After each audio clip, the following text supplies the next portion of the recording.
আমরা যদি খেয়াল করি যে আমরা আমাদের সমাজে কুকুর বিড়াল দেখলে কি করি বলেন তো? রাস্তাঘাটে কি করি? কেউ কেউ খাবার দেয়, মাশাআল্লাহ, এই তো এটাই তো প্রিয় নবীর সুন্নাহ, আমরা খাবার দিব, এক্স্যাক্টলি। কিন্তু আমি জানি না কেন যেন বাংলাদেশে কুকুর দেখলে বিড়াল দেখলে কি করে? তাড়ায় দেয়, ঢিল ছোড়ে, লাথি মারে, এরকম করে না অনেক সময়? অপ্রয়োজনে, কোনো প্রয়োজন নেই এটা করে।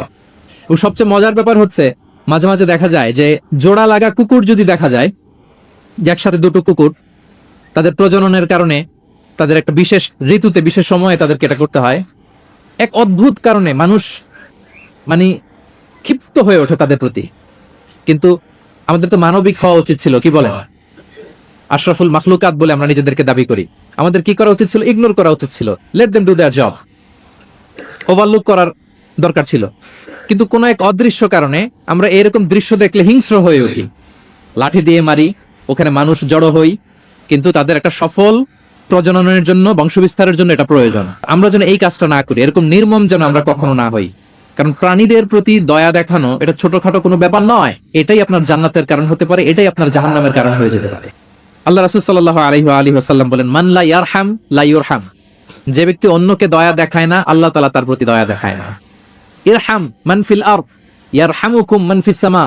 এই দুনিয়াতে যারা আছে তোমরা তাদের প্রতি দয়া দেখাও, যিনি আকাশে আছেন তিনি তোমাদের প্রতি দয়া দেখাবেন। তাহলে এই জমিনে কি শুধু আমরাই থাকি নাকি? না পশু পাখি প্রাণী এগুলো থাকে? এদের প্রতিও যদি আমরা দয়াদ্র হই, মমতা দেখাই, করুণা দেখাই, আমাদের প্রতিও দয়া দেখাবে কে? এবার আওয়াজ করে বলুন তো, আমরা আল্লাহর দয়া পেতে চাই কি চাই না?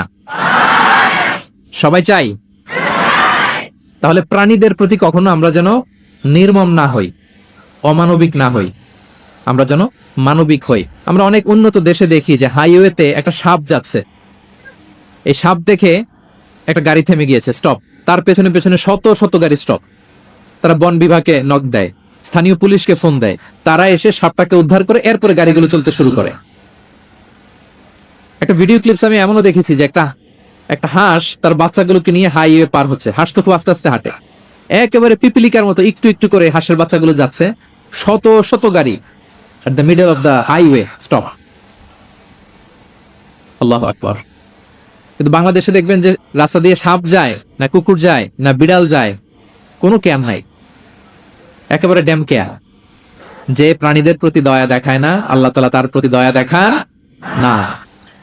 এই যে প্রাণীর প্রতি দয়া, ইসলামের একটা মূলনীতি হচ্ছে মুমিনের জীবনের প্রতিটি কাজে ইহসানের পরশ থাকতে হবে। আল্লাহ তাআলা আমাদের সব কাজে ইহসানকে আবশ্যক করেছেন। আল্লাহ রাসূল সাল্লাল্লাহু আলাইহি সাল্লাম বলেছেন যে ফাইদা কাতালতুম ফাআহসিনুল কিতলা। কাউকে হত্যা করতে হলেও ইহসানের সাথে হত্যা করতে হবে। ধরুন যে অপরাধের কারণে আদালত কর্তৃক সাব্যস্ত হলো যে একজন মৃত্যুদণ্ড প্রাপ্ত আসামি, তো তাই বলে কি আপনি যা ইচ্ছা তার সাথে করতে পারবেন? তার নাক কেটে ফেলা, কান কেটে ফেলা, তার অঙ্গহানি করা, এলোপাথারি ছুরিকাঘাত করা করতে পারবেন না। ইদা কাতালতুম ফাআহসিনুল কিতলা, এটাও ইহসানের সাথে করতে হবে। দেখেন, হত্যার মতো একটা কাজ ইহসানের সাথে করতে হবে। ওয়া ইদা যাবাহতুম ফাআহসিনুদ যাবহা। প্রিয় নবীজি বলেন, তোমরা যখন জবাই করবে, কুরবানি করবে, এখানেও ইহসানের সাথে করবে। আল্লাহু আকবার। করতেছি জবাই, করতেছি কি? বলেন সবাই আমার সাথে, করতেছি কি? জবাই। তার মানে প্রাণীটাকে তো মেরেই ফেলতেছি, কিন্তু প্রিয় নবীজি বলেন এই জবাই করার ক্ষেত্রেও ইহসান করতে হবে। এত সুন্দরভাবে দ্রুত তার গলায় ছুরি লাগাতে হবে যাতে কয়েক সেকেন্ডের মধ্যেই জবাইয়ের কাজটা হয়ে যায়। আপনি ইচ্ছে মতো এলোপাথারি তাকে ছুরি দিয়ে কষ্ট দিতে পারবেন না। মুমিনের প্রতিটি কাজের জন্য ইহসানের পরশ থাকে। একবার আল্লাহ রাসূল সাল্লাল্লাহু আলাইহি সাল্লাম এক সাহাবীর পাশ দিয়ে যাচ্ছেন, ওই সাহাবী একটা ভেড়াকে জবাই করার জন্য মাটিতে শুইয়ে পা দিয়ে চেপে ধরে এরপর ছুরি ধার করতেছে। ছাগলটাকে মাটিতে শুইয়ে পা দিয়ে চেপে ধরে এরপরে কি করতেছে? ছুরি ধার করতেছে। আর প্রাণীটা এই ছুরি ধার করার দৃশ্যটা দেখতেছে। আল্লাহ রাসূল সাল্লাল্লাহু আলাইহি ওয়াসাল্লাম তাকে ধমক দিলেন, শাসালেন, বললেন তুমি তো এটাকে দুইবার জবাই করে ফেললে, একটু পরে তো জবাই করবেই, এখনই তো জবাই করে ফেলতেছো, তুমি কি আগে ধার দিয়ে নিতে পারলা না? জবাইয়ের আগে তুমি কি ছুরিটাকে ধারালো করে নিতে পারলা না, শার্পেন করে নিতে পারলা না? এভাবে আল্লাহ রাসূল সাল্লাল্লাহু আলাইহি ওয়াসাল্লাম সব সময় প্রাণীদের প্রতি তিনি দয়া দেখিয়েছেন। এবং তিনি বনি ইসরাইলের একটা ঘটনা বলতে যেয়ে তিনি বলেছেন যে একজন প্রস্টিটিউট লেডি, ব্যভিচারী নারী, যার জন্য জাহান্নাম বরাদ্দ ছিল, কিন্তু একটা তৃষ্ণার্ত কুকুরকে পানি খাওয়ানোর কারণে আল্লাহ তাআলা ওই পাপাচারী নারীকে জান্নাত দান করেছেন। সুবহানাল্লাহি বিহামদি। তার জন্য জাহান্নাম ছিল অবধারিত, কিন্তু একটা তৃষ্ণার্ত কুকুরকে পানি পান করার কারণে তাকে জান্নাত দিয়েছে কে? আল্লাহ সুবহানাহু ওয়া তাআলা। তাও কেমন একটা প্রাণীকে? কুকুরকে। আমরা গুরুত্বই দেই না। সামান্য একটা কুকুরকে দয়া দেখানোর কারণে আল্লাহ তাআলা এই জাহান্নামী নারীকে জান্নাত দান করেছেন। আমরা যদি আল্লাহ রাসূল সাল্লাল্লাহু আলাইহি ওয়া আলিহি ওয়াসাল্লামের পুরো বায়োগ্রাফিটা একটু স্ক্যান করি, সংক্ষেপে দেখার চেষ্টা করি, তাহলে দেখব যে তিনি বড় ছোট, নারী পুরুষ, শত্রু বন্ধু নির্বিশেষে সবার সাথে খুব অমায়িক আচরণ করতেন, চমৎকার আচরণ করতেন। এবং রাসূল সাল্লাল্লাহু আলাইহি ওয়াসাল্লামের এই চমৎকার আচরণে মুগ্ধ হয়ে অনেক ঘোরতর শত্রু তার বন্ধুতে পরিণত হয়েছিল।